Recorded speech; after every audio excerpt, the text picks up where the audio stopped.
guys, welcome back to my channel. So today we are going to discuss exercise 4.2. So exercise 4.2 में हमारे पास non homogeneous linear equations है। वहाँ पे हमारे पास क्या थी? Linear homogeneous equations. यहाँ पे नॉन लीनियर का कंसेप्ट आ जाता है हमारे पास। तो उसमें क्या करना पड़ेगा आपको? एफ डी डी डैश को आपको फैक्टर्स में ब्रेक करना पड़ेगा, लीनियर फैक्टर्स वो भी। एंड उसके लिए फिर हमारे पास कॉम्प्लीमेंट्री फैक्टर के कुछ रूल्स हैं कि अगर लीनियर फैक्टर इस फॉर्म का होगा तो ये कॉम्प्लीमेंट्री फैक्टर होगा। सिर्फ पूरी टेबल गिवन है, आपको लर्न करने। देखिए लर्न किस टाइप से करेंगे। एक याद कर लीजिए, अगर आपके पास A D minus B D dash minus C का कोई फैक्टर गिवन है इस फॉर्म में, इसको हमारे पास e की power c by A X phi of B x plus A Y. यहाँ पे कंडीशन क्या है? a जीरो नहीं होना चाहिए, b जीरो हो जाए कोई प्रॉब्लम नहीं है, a नॉन जीरो होना चाहिए यहाँ पे। नेक्स्ट, अगर ये रूट रिपीटेड है, रिपीटेड के केस में आपको पता ही हम क्या करते हैं, e की power c by A X as it is phi one B x plus A Y. Suppose दो रूट्स हैं हमारे पास इसके, सो नेक्स्ट टर्म आ जाएगी x के साथ phi two B x plus ए वाई। सपोज और भी रूट्स रिपीटेड है, सो हम जनरल लिख लेते हैं x की power r phi of r B x plus A Y. अगर सपोज थ्री रूट्स रिपीटेड है तो यहाँ पे x square phi two B x plus ए वाई लिखा जाएगा। नेक्स्ट हमारे पास फॉर्म है A D minus B D dash, अगर इस फॉर्म में गिवन है। अब इस फॉर्म को लर्न नहीं करना पड़ेगा आपको, देखो कंपेयर करो फर्स्ट से। यहाँ पे c प्रेजेंट नहीं है तो हम क्या कर सकते हैं, c को जीरो पुट कर सकते हैं फर्स्ट के अंदर। सो विल गेट e की power zero is one phi of B x plus A Y. अगर इसी का रूट रिपीटेड है, कुछ नहीं करना, बस x के साथ मल्टीप्लाई करते चलना है। Five one B x plus A Y plus X five two B x plus A Y up to so on x की power r five r B x plus ए वाई। अगर हमारे पास root given है d, simple d given है, so यहाँ पे हमारे पास क्या करना, फर्स्ट के अंदर b को भी जीरो पुट कर दे, c को भी जीरो पुट कर दे फर्स्ट वाले के अंदर। सो यहाँ में मिल जाएगा फाइव, b की जगह जीरो, सिर्फ a की जगह a अगर हम कंपेयर करें सो a यहाँ पे वन है, सो सिंपल हमारे पास y आ जाएगा। So five of y। Next d की पावर, अगर इसके रूट्स रिपीटेड है कुछ नहीं करना, बस आपको phi one y, next root को x के साथ phi two y up to so on जितने भी रूट्स रिपीटेड है x की power r five r y। Next अगर हमारे पास रूट है ए डी माइनस सी, अगर हम इसको फर्स्ट से कंपेयर करें तो यहाँ पे b की वैल्यू जीरो है, पुट कर देते हैं इसकी इक्वेशन के अंदर। सो ये आ जाएगा हमारे पास e की power c by A X phi of A Y, simple ये बच जाएगा हमारे पास। नेक्स्ट अगर ये वाला रूट रिपीटेड है सो आपको x के साथ मल्टीप्लाई करके लिखते रहना है। सो e की power c by A X phi one A Y X five two A Y up to x की power r five r A Y. Next अगर हमारे पास थर्ड केस, अभी थर्ड नाइन्थ वाला जो केस है वो सिमिलर है फर्स्ट के। अब ये जो सारे केसेस हमने यहाँ पर डेवलप किए टू से लेके एक तक, ये सारे सिर्फ एक ही चीज लर्न करनी पड़ेगी आपको, ये वाला पार्ट। अगर आपने ये लर्न कर लिया कि इसका ये कॉम्प्लीमेंट्री फैक्टर होता है तो आप ये सारे खुद डिराइव कर सकते हो विदाउट लर्निंग। अब नेक्स्ट हमारे पास ये वाला केस है, सेम है वन की जगह, डिफरेंस क्या है, यहाँ पे हमारे पास फॉर्मूला है e की power minus C by B X phi of B x plus A Y. ये फॉर्मूला है हमारे पास। ये क्या कहता है, इस केस में हमारे पास b नॉन जीरो होना चाहिए, इस केस में b नॉन जीरो होना चाहिए। बाई चांस अगर a जीरो हो गया हमारे पास, यहाँ पे नॉन जीरो की कंडीशन है, सो ये कंडीशन फेल हो जाएगी, हमें ये वाली यूज करनी पड़ेगी बिकॉज वहाँ पे a नॉन जीरो आपके पास गिवन है। नेक्स्ट कंडीशन आती है हमारे पास केस नंबर 10। अगर हमारे पास इसी का रूट्स जो है रिपीटेड है, 10th कंडीशन क्या कहती है, अगर इसी के रूट्स रिपीटेड है तो हमारे पास फॉर्मूला बनेगा e की power minus C by B X as it is, and ये वाली टर्म्स हमारे पास एज इट इज आ जाएंगी क्योंकि रिपीटेड है। First term as it is, next को x के साथ मल्टीप्लाई करके आपको एज इट इज लिखना है। सो नेक्स्ट हमारे पास केस नंबर 11 है। केस नंबर 11 से लेके 16 तक और 10 वाला भी सभी इसी से डिराइव होंगे 9th वाले से। तो यहाँ पे हमें क्या करना है, c को जीरो पुट करना है, c को जीरो पुट करेंगे ये टर्म वैनिश, सिर्फ बच जाएगा phi of B x plus A Y. अगर इसके रूट्स रिपीटेड है कुछ नहीं करना, first term as it is, second को x के साथ, थर्ड को x स्क्वायर के साथ, जितने रूट्स रिपीटेड है उसके अकॉर्डिंग। नेक्स्ट है माइनस डी डैश, अगर हम यहाँ से कंपेयर करें माइनस डी डैश तो b की वैल्यू वन है, a और c की वैल्यू हमारे पास यहाँ पे क्या है जीरो है, और b की वैल्यू है वन। इस इक्वेशन में पुट करते हैं, सी भी 0 तो 1 बन जाएगा, phi of A 0, so simple X रह जाएगा हमारे पास। अगर इसके रूट्स रिपीटेड है हमारे पास, so phi 1 X X X, यहाँ पे मल्टीप्लाई होएगा वाई, फिर नेक्स्ट टर्म है वाई स्क्वायर, फिर वाई की पावर आर। डी वाले में क्या था, एक्स मल्टीप्लाई हो रहा था। नेक्स्ट है minus B D dash minus C. अगर इसे कंपेयर करें, बी की वैल्यू हमारे पास बी है, सिंपल ए हमारे पास 0 गिवन है, ए 0 है, सो हम जो फर्स्ट था हमारे पास केस उसको हम यूज नहीं कर सकते, सो हमें 9 वाला यूज करना पड़ेगा। ऐसे इन केसेस में यूज करना पड़ता है, से आ जाएगा e की power minus C by D X phi of, हमारे पास यहाँ पे e की वैल्यू 0, सो ए वाला फैक्टर खत्म हो जाएगा, सिंपल बी एक्स आ जाएगा। अगर इसके रूट्स रिपीटेड है, सो e की power minus C by D x, first root as it is phi of B x, next root के लिए y से मल्टीप्लाई करना है, phi two B x up to so on y की power r phi r B x. Now let us start with examples. First example is, उससे पहले आपके पास particular integral के भी केसेस गिवन है, वो सेम है जो हमने फर्स्ट एक्सरसाइज में डिस्कस किए थे, बस एक केस हमारे पास अलग है। क्या केस है, e की power ax plus by into v that is function of x and y upon f of d d dash. ये केस मैंने आपको पिछले एक्सरसाइज में बता दिया था एक एग्जांपल के थ्रू। सो हम क्या करेंगे, यहाँ पे e की पावर ax प्लस by का रूल खत्म करने के लिए हम इसको साइड में लिखेंगे और भी एज इट इज, नीचे हमारे पास रिप्लेस हो जाएगा f of d plus a comma d dash plus b से। अब जो v हमारे पास यहाँ प्रेजेंट है उसके नीचे अप्लाई होगा। v हमारे पास कुछ भी हो सकता है, साइन का हो सकता है, कोस का हो सकता है, इवन इट भी x की पावर m y की पावर n। सो हमें इसको सॉल्व करना आता है। अभी हमारे पास चारों केसेस में से बन जाता है, जो हमारे 4 केसेस फर्स्ट एक्सरसाइज के अंदर गिवन है। तो यहाँ पे भी एग्जांपल आएगा, सो हम सॉल्व करेंगे। फर्स्ट हम देखते हैं एग्जांपल नंबर 1। यहाँ पे आपको लीनियर फैक्टर्स में गिवन है, अगर नहीं गिवन होता तो आपको करना पड़ता। तो यहाँ से हम ऑक्सिलरी इक्वेशन लिखते हैं, d minus D dash minus 1 d minus D dash minus 2 is equal to 0। So हमारे पास फॉर्म क्या होती है, अभी हमने डिस्कस किया है first case, that is a d minus B D dash minus c is equal to 0 अगर हमारे पास फॉर्म है। सो e की power c by A x phi of B x plus A y मेरे पास complementary factor होता है। First case देखते हैं, इसको कंपेयर करते हैं। a की वैल्यू है 1, b की वैल्यू है 1, c की वैल्यू है 1। यहाँ से कंपेयर करें, a की वैल्यू है 1, b की वैल्यू है 1, c की वैल्यू है 2। फर्स्ट के लिए कॉम्प्लीमेंट्री फैक्टर बनेगा e की power 1 by 1x that is simple x, phi of bx means 1 into x plus a की वैल्यू भी 1 है into y plus e की power c by ax means 2 by 1x, phi यहाँ पे phi 1 लिख दो, यहाँ पे phi 2 लिख दो डिफरेंशिएट करने के लिए, bx means 1x, ay means 1y, से बन जाएगा e की power x phi 1 x plus y plus e की पावर 2x phi 2 y plus x। वो फाइंड आउट करते हैं पार्टिकुलर इंटीग्रल। पार्टिकुलर इंटीग्रल हमारे पास निकलेगा sine of 2x plus 3y upon में d minus D dash minus 1 d minus D dash minus 2। तो साइन केस में हमारे पास क्या होता है, d स्क्वायर को हम पुट करते हैं माइनस m का स्क्वायर, d स्क्वायर को पुट करते हैं माइनस m का स्क्वायर, d d डैश को पुट किया जाता है माइनस m। अगर हम कंपेयर करें, m की वैल्यू है 2, n की वैल्यू होती है 3, तो ये आ जाएगा -4, ये आ जाएगा -9 एंड ये आ जाएगा -6। तो मल्टीप्लाई करते हैं, ये आ जाएगा d माइनस डी डैश का whole square minus D dash, first term को फर्स्ट टर्म से, देन इसको इससे एंड इसको इससे, सो -2 से बन जाएगा 3, और ऊपर हमारे पास sign of 2x plus 3y जो है ऑलरेडी यहाँ पे प्रेजेंट है।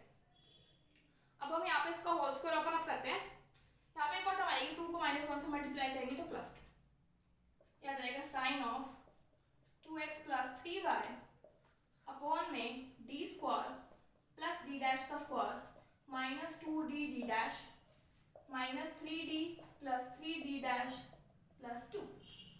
सो d स्क्वायर को पुट करते हैं माइनस m का square, so -4 plus -9 minus 2 into -6 minus 3d plus 3d dash plus 2, से आ जाएगा sine of 2x plus 3y।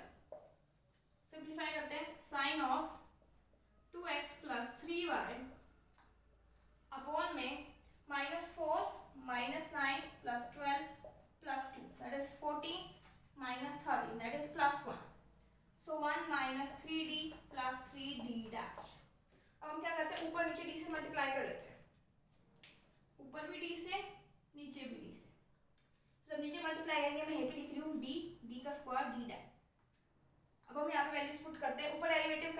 जाएगा cos of 2x plus 3y into 2, नीचे आ जाएगा d माइनस 3, d डैश का square is -4, 3 into d dash की value है -6, this is 12 minus 18 that is -6, so 2 cos of 2x plus 3y d minus 6, so ये हमारे पास value आई है।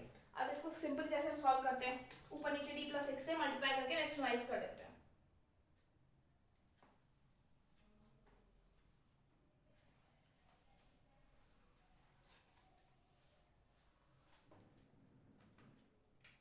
से आ जाएगा 2 cos of 2x plus 3y upon में d minus 6 into d plus 6 upon में d plus 6, this is d square minus 36, ऊपर हमें d मतलब डेरिवेटिव करना है x के रिस्पेक्ट में, that is -2 sine of 2x plus 3y plus 6 cos of 2x plus 3y into 2 as it is.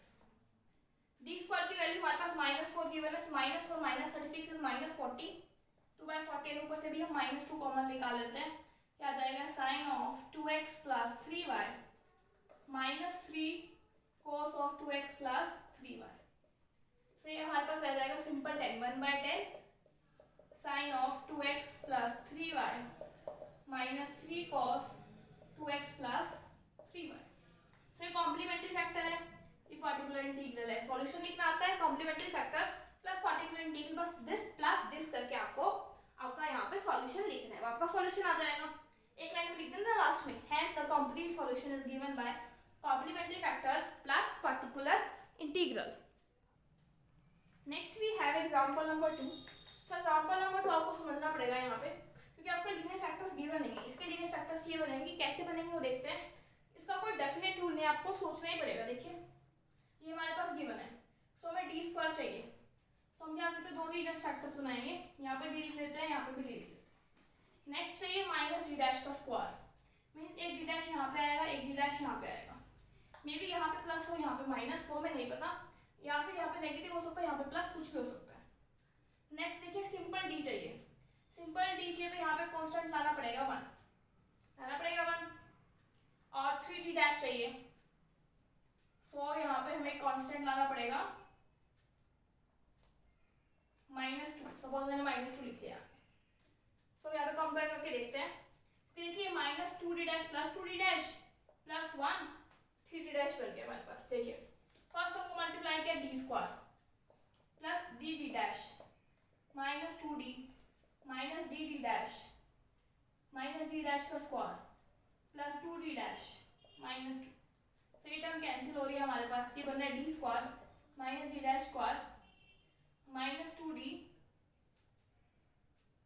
And last में plus D भी आएगा हमारे पास, सो -d -2 प्लस 3d डैश नहीं बन पा रहा हमारे पास यहाँ पे,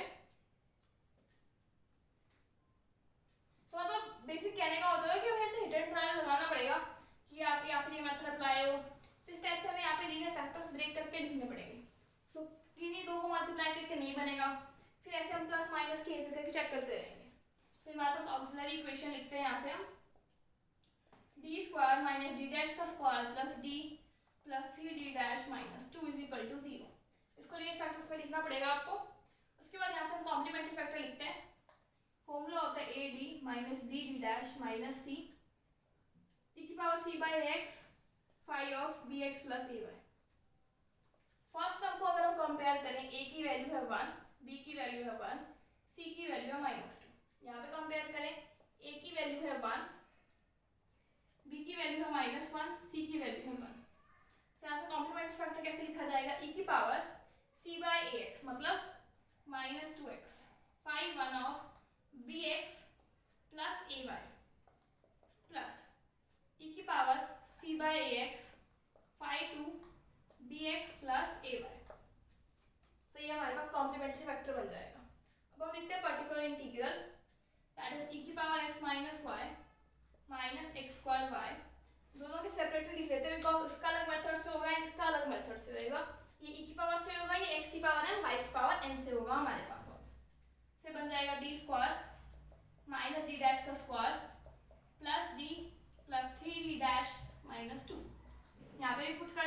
D square minus D dash का square plus D plus 3d dash minus 2।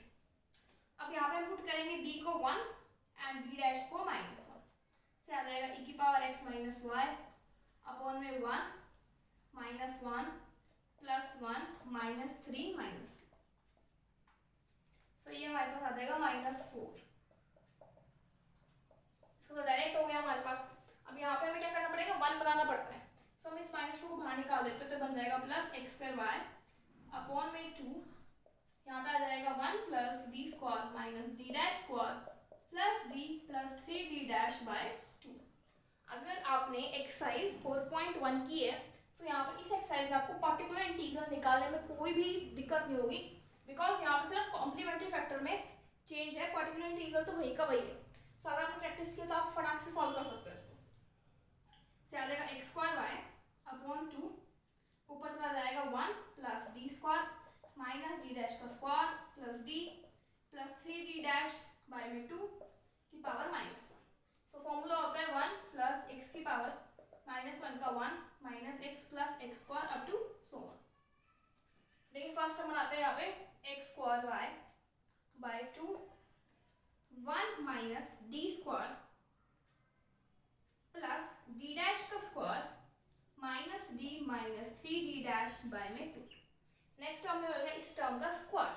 अब देखिए फर्स्ट टर्म है d का स्क्वायर, इसका स्क्वायर करेंगे d की पावर 4।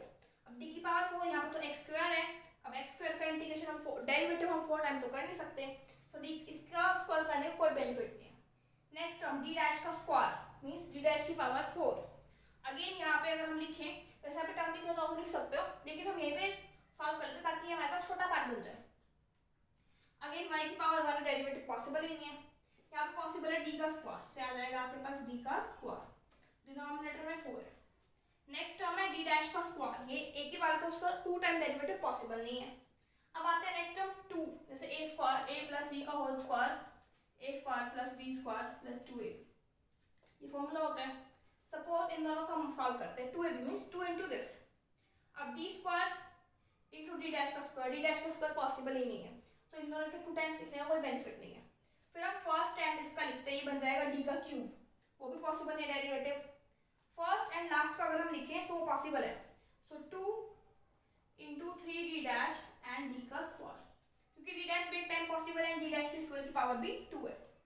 ये हो गया। अब इसके साथ देखते हैं, इसके साथ ये वाली टर्म देखते हैं, d डैश का स्क्वायर तो पॉसिबल ही नहीं है, d डैश का क्यूब भी पॉसिबल नहीं है। नेक्स्ट हमारे पास होता है d वाली टर्म।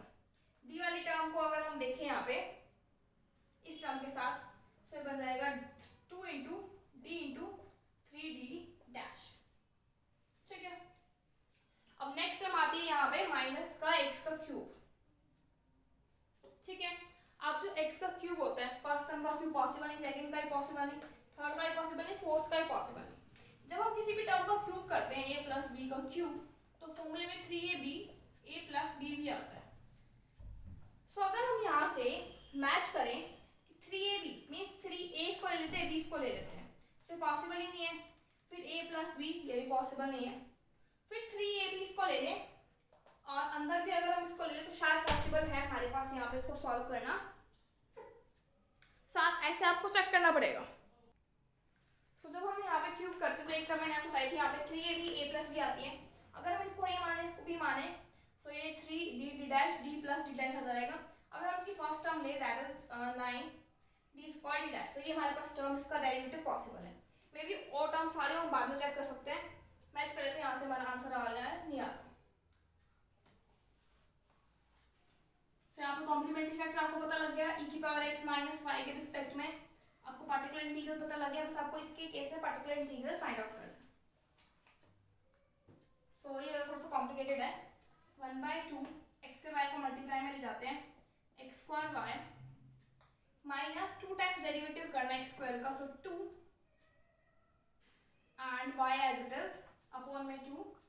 d डैश का स्क्वायर पॉसिबल नहीं है, माइनस d मींस इसका एक टाइम डेरिवेटिव करना है 2x y minus 3d dash means y के रिस्पेक्ट में डेरिवेटिव, सो x² बच जाएगा प्लस दिस बाय 4, d का square means 2 y as it is 6 means y के रिस्पेक्ट में एक बार डेरिवेटिव 1 एंड एक्स स्क्वायर का 2 times derivative that is 2। Next term अगर हम यहाँ पे देखें 6 डी डी डैश मीन्स इसका एक टाइम डेरिवेटिव एक्स के रिस्पेक्ट में एंड एक बार वाई के रिस्पेक्ट में माइनस 9/8 डी का स्क्वायर इसका means 2 time derivative x square का 2 एंड डी डैश का derivative 1 times 1 so 1/2 x square y minus y minus xy minus 3/2 x square plus y/2 12 अगर मैं ऐसे कैंसिल करें 2 3 आ जाएगा प्लस 3x minus 9/4 से आ जाएगा 1/2 x square y minus y plus y/2 so plus minus y/2 आ जाएगा आपके पास इन दोनों टर्म से minus x y minus 3x² 2 plus 3x और 4 3 12 माइनस 9 इज 3/4। सो ये आपके इस केस में बन रहा है पर्टिकुलर इंटीग्रल। देखिए आपका आंसर यहाँ पे मैच नहीं कर रहा, मिस्टेक क्या हुई है, जब हमारे पास फॉर्मूला था 1 माइनस प्लस एक्स की पावर माइनस 1 यहाँ पे 1 माइनस एक्स था, इस टर्म के मैंने सामने नेगेटिव लिया ही नहीं, नेगेटिव लेके ये टर्म बनेगी, फिर उसके बाद यहाँ पे प्लस प्लस प्लस आएगा, यहाँ पे प्लस आएगा एंड इस वाले टर्म के बाहर भी एक नेगेटिव होता है फॉर्मूले के according, plus x square minus x cube, तो ये प्लस बन जाएगा। अब आपका आंसर इसको छोड़ के आप दोबारा फाइंड आउट करेंगे, तो यहाँ पे हमारे पास मैच कर जाएगा। Next we have example number 3, d square plus dd dash minus 6d square dash का square z is equal to x square sin of x plus y। सो यहाँ से पहले हम लिखते हैं कॉम्प्लीमेंट्री फैक्टर के लिए auxiliary equation d square plus dd dash minus 6d dash का स्क्वायर is equal to 0। यहाँ से अगर आप चेक करो ये होमोजीनियस इक्वेशन है, सो हम होमोजीनियस इक्वेशन के लिए फर्स्ट एक्सरसाइज का मेथड अप्लाई कर लेते हैं, d को हम पुट कर देते हैं d dash को 1 m square plus m minus 6 is equal to 0। So m square plus 3m minus 2m minus 6 is equal to 0। m into m plus 3 minus 2 into m plus 3 is equal to 0। So यहाँ से m की दो values आ रही है -3 and 2। इससे हम यहाँ पे कॉम्प्लीमेंट्री फैक्टर लिखते हैं 5 1 y plus mx plus 5 2 y plus mx। so यहाँ पे हमने फर्स्ट एक्सरसाइज का मेथड लगा लिया, इसने सेकंड एक्सरसाइज का मेथड लगा रखा है, इसको स्प्लिट कर रखा है लीनियर फैक्टर्स के अंदर। अब बात आती है पर्टिकुलर इंटीग्रल की, x square sine of x plus y upon में d square plus dd dash minus 6d dash का स्क्वायर।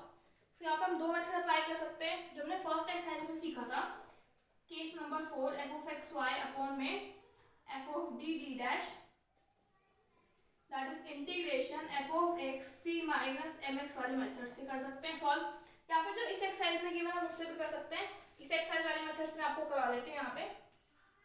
यहाँ पे हम साइन ऑफ, देखिए यूलर्स थ्योरम के अकॉर्डिंग e की पावर आइटा थीटा की वैल्यू होती है cos थीटा plus iota sine theta.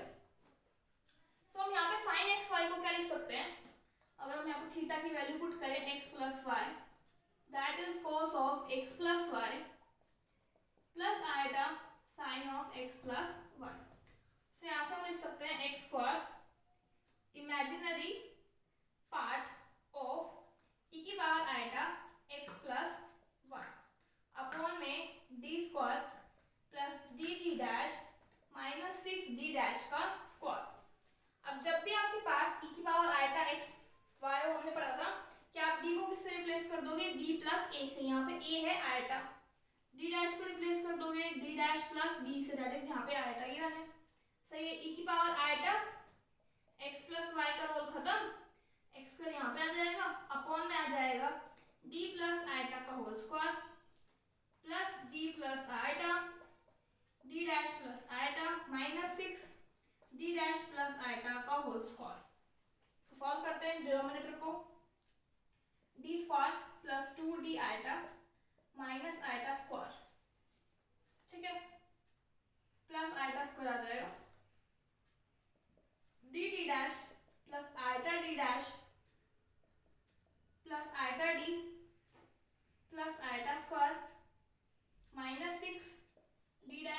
square plus iota square plus 2d dash iota.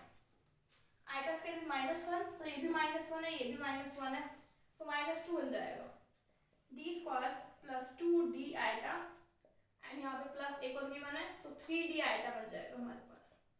dd dash plus iota d dash और यहाँ पे -8 है, so -7 iota d dash plus -6 d dash का स्क्वायर -6 iota स्क्वायर की वैल्यू -1. सो फाइनली हमारे पास denominator में क्या आ जाएगा, d square plus 3d iota plus dd dash -7 iota d -6d dash का स्क्वायर प्लस 6 -2 इज +4. सो ये हमारे पास आ चुका है फाइनली. e की पावर साथ में चल रहा है और इमेजिनरी पार्ट जो मैंने नहीं लिखा वो भी यहाँ पे हमारे पास साथ में चल रहा है. सो क्या करते हैं, यहाँ से 4 कॉमन निकाल लेते हैं ताकि ये 1 बन जाए. सो यहाँ बना जाएगा और 1/4 नीचे आ जाएगा और इन सबके डिवाइड में 4 आ जाएगा. ठीक है. अब देखिए यहाँ से हम कुछ टर्म को यहीं पे कैंसिल करें. देखिए y की टर्म है तो d डैश का स्क्वायर पॉसिबल नहीं है, सिमिलरली d डैश भी पॉसिबल. सो ये टर्म यहीं पे कैंसिल हो जाएंगी. थोड़ा सा सिंपलीफाई आगे करना में इजी रहेगा हमारे पास. फिर आ चुके e की power iota x plus Y upon में 4 x स्क्वायर, ये बन जाएगा 1 plus d square plus 3d iota -7 iota d upon में 4. सो ये दोनों टर्म्स भी यहाँ पे कंबाइन हो रहे हैं. आई थिंक यहाँ पे कुछ और मिलेगा 7 आइटा d डैश वगैरह कुछ हो सकता है, लेट मी चेक. सो यहाँ पे हमारे पास ये वाली टर्म d डैश की है. अगेन डेरिवेटिव y के रिस्पेक्ट में पॉसिबल नहीं है तो ये टर्म भी कैंसिल हो जाएगी. इसको आगे लिखने की जरूरत नहीं है. तो ये हमारे पास आ चुका है इसकी पावर -1. सो e की power iota x plus Y upon में 4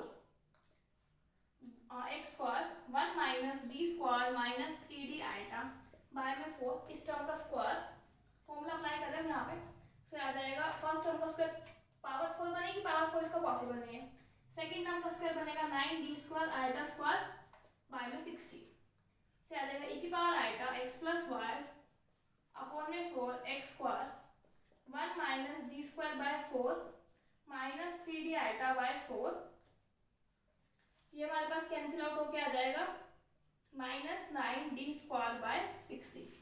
x से मल्टीप्लाई कर लेते हैं. x square 2 times derivative x square का 2/4 एंड यहाँ पे आ जाएगा 2x iota by 4 -9/16 into 2. e की power iota x plus y as it is upon में 4 प्रेजेंट आपके पास.